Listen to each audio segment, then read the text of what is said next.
Nuestro equipo inicial de trabajo en toda Colombia, pues fue un equipo bastante grande, inclusive todavía el equipo es bien grande y seguimos investigando en higuerilla en todo el país. Eh, el objetivo general en esa época que nos trazamos fue que evaluar por lo menos en el mercado conocíamos como 4 materiales de higuerilla, no sabíamos de dónde procedían, no sabíamos sus características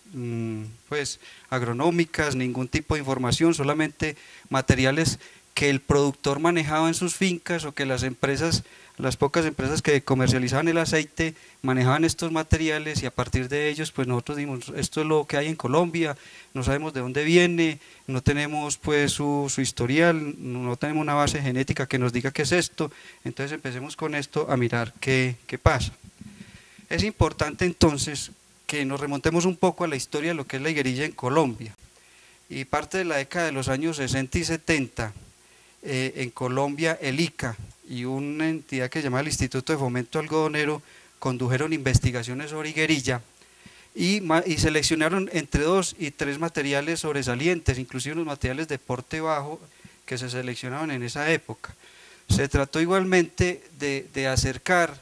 en esa época también como a lo que era el manejo agronómico de la especie y se obtuvieron algunos manuscritos. Desafortunadamente todo este proceso que se hizo en esa época se perdió, pues los materiales que ellos seleccionaron se perdieron del banco de germoplasma, eh, posteriormente se lograron rastrear en la zona del Tolima, allí fuimos a buscarlos y no estaban, ya se habían perdido también y posteriormente tuve información de que la Universidad de Caldas en Manizales pues logró tener parte de esos materiales, pero también por fallas en el sistema de conservación de la semilla estos materiales se perdieron. Bueno, entonces lo que quedó en esa época, de esa época fue unos pocos manuscritos sobre lo que se observaba, no con investigación sistemática, sino lo que se observaba sobre el comportamiento agronómico de la especie y algunas recomendaciones. Hacia el año 2006-2007 entonces el Ministerio de Agricultura el gobierno colombiano, pues mirando el comportamiento errático de los combustibles fósiles, que los precios suben y bajan, y que el país en un momento determinado no tenía problemas de abastecimiento, entonces decide iniciar investigaciones alrededor de materiales o de biomasa que pudiera producir biocombustibles en Colombia o agrocombustibles. Entonces esto se considera como una buena señal, debido pues que ustedes saben que el petróleo, el carbón y el gas son fuentes de energía primaria que son los que más contaminan, los que causan pues este efecto invernadero y el efecto pues del recalentamiento, del cambio climático en el planeta. En el aspecto de la producción del diésel, a partir de materias primas o de biodiesel, a partir de materias primas vegetales, el Estado colombiano entonces le apuntó en esa época, estamos hablando de hace 5 o 6 años, a la higuerilla. A la higuerilla, que es una planta que en Colombia se conoce desde hace mucho tiempo como espontánea, casi se considera como una maleza que crece al borde de los ríos, de los canales de riegos, en los basureros, en donde tumban una casa y nace, lo primero que nace es una mata de higuerilla. Entonces, pues todo el mundo considera esto como una maleza y además que crecía a lo largo y ancho del país y desde unos niveles de una altura sobre el nivel del mar de prácticamente cero hasta unos 2.600 metros sobre el nivel del mar. Entonces esta planta y con algunas referencias internacionales consideró el gobierno que era de pronto una planta que se perfilaba para producir este aceite y a partir de allí producir biodiesel. A pesar de que aquí pues se le había considerado desde hace mucho tiempo con esas no tan grandes bondades, en otros países como Estados Unidos, desde hace más de 30 o 40 años conocen el valor inapreciable que tiene el aceite y allí es considerado como un material estratégico. Y hay otros países que producen también en el mundo, pues son los grandes productores de higuerilla, entre ellos está pues la India, China y Brasil. Nuestro referente tecnológico más cercano entonces era el Brasil y a partir de ellos también obtuvimos la asesoría Aquí han estado viniendo, yo creo que el IF ya es una persona honoraria en Corpoica, en estos días ya como que ingresa la nómina al IF para que esté pendiente y le llega más plata, ya sabe de dónde. Y ellos afortunadamente nos han estado guiando en este proceso porque es nuestro referente tecnológico en esta zona del mundo. A partir entonces de los recursos que aportó el Ministerio de Agricultura, se retomaron entonces las investigaciones en Corpoica, en Higuerilla, lo que se había dejado por allá en la década del 60, 70, se inició nuevamente este proceso y se empezaron el establecimiento de investigación en diferentes pisos térmicos. Yo me voy a permitir, sobre todo para las personas que vienen de otros países, más o menos rápidamente, Colombia es un país que está, es un país que está entre los 4 grados de latitud sur y más o menos unos 13 o 14 grados de latitud norte. La cordillera de los Andes en nuestro país se divide en 3 cordilleras, o sea que nuestro país es eminentemente un país de topografía quebrada, y en esta zona más que todo iniciamos nuestra experimentación en Higuerilla. Al tener esta ubicación en la parte tropical, nuestro país pues tiene unas temperaturas que van desde los 6 grados, menores de 6 grados hasta 24.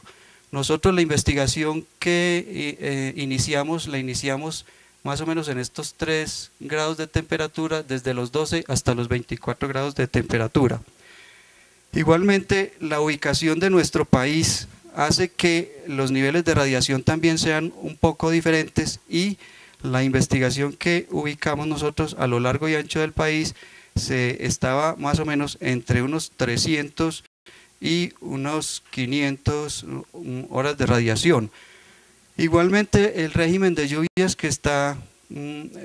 condicionado por el desplazamiento de una faja nubosa que a principios de año arranca en esta zona del sur del país, va hasta el norte y nuevamente al final del año baja, ocurriendo que en Colombia haya zonas, como decían ahora, de precipitación bimodal y de precipitación unimodal. Nosotros establecimos investigación desde los 500 milímetros más o menos hasta los 2500 milímetros, se estableció. Y nuestro país se divide, para no cansarlos mucho con estos mapas, en regiones naturales. Allí están las regiones naturales. De las 5 regiones naturales que tiene el país, nosotros iniciamos investigación en 4 de ellas. La mayor parte de la investigación en esta zona andina, que es la zona de cordillera, zonas pendientes, en la zona Caribe y en la zona de la Orinoquía. Estas fueron las localidades en el país que están representadas aquí en estas 3 zonas, en estas 3 regiones naturales, en donde se condujeron los experimentos que inicialmente tenían como objetivo llevar unos materiales allí, mirar cómo se comportaban y tratar de hacer algún tipo de selección preliminar. Empezamos con 4 materiales, como habíamos dicho al principio, pero investigando un poco más y conociendo algunas empresas que estaban procesando aceite, algunos agricultores como de avanzada, logramos conseguir 11 materiales que se llamaron de igual forma como los productores las bautizaron.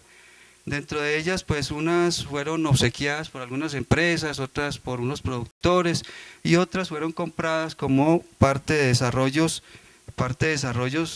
de variedades y de materiales que se han hecho en el Brasil. Entonces, ya el primer objetivo que teníamos de evaluar 4 materiales, pues logramos conseguir 11 y los evaluamos en 12 zonas del país a lo largo y ancho de la geografía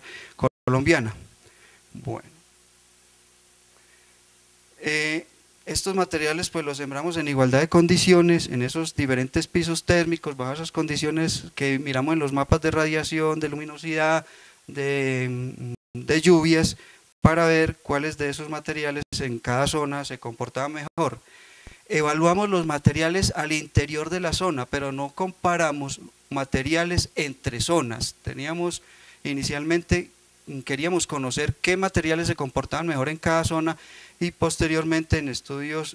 más avanzados, pues mirar de pronto un material que se comportara bien en una o dos diferentes pisos altitudinales que haya en el país. Como no sabíamos nada de la parte de manejo agronómico paralelo a este desarrollo, nosotros también hicimos un trabajo de caracterización del sistema local de producción para mirar en los pocos cultivos de higuerilla que había en el país,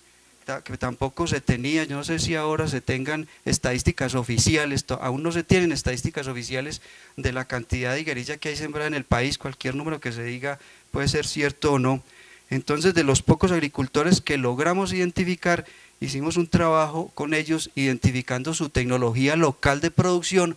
para con esa misma tecnología local poder sembrar nuestros experimentos y conducirlos de una forma lo más parecida posible para que los resultados pues estuvieran en concordancia con lo que ellos tenían y a la vez nosotros ir ajustando nuestra metodología o nuestras primeras aproximaciones a lo que sería la alternativa de manejo agronómico de este cultivo en Colombia.